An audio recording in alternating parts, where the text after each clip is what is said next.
پلوامہ حملے کے وقت ہماری قیادت جیل میں تھی لیکن پھر بھی قومی بریفنگ میں شریک ہوئے۔ وزیر دفاع خواجہ آصف کا ٹویٹ، لکھا بانی پی ٹی آئی نے بیٹھنے سے انکار کیا مگر ہم نے اتحاد میں خلل نہیں آنے دیا۔ وطن اور اس کی سلامتی ہر فرد اور قیادت سے بڑھ کر ہے۔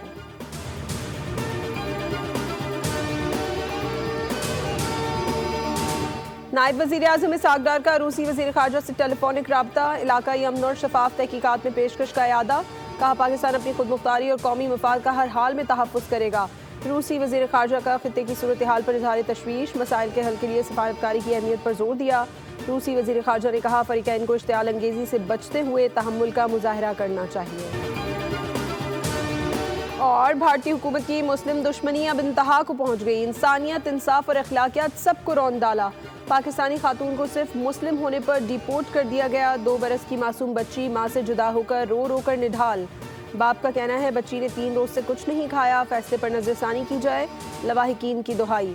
بھارتی فوج میں مسلم اہلکاروں سے بھی کھلی ناانصافی، پاکستانی خاتون سے شادی پر CRPF کا مسلمان اہلکار برطرف۔ نئی دہلی میں بنگلہ دیشی خواتین کو ہتھکڑیاں پہنا کر میڈیا کے سامنے لایا گیا۔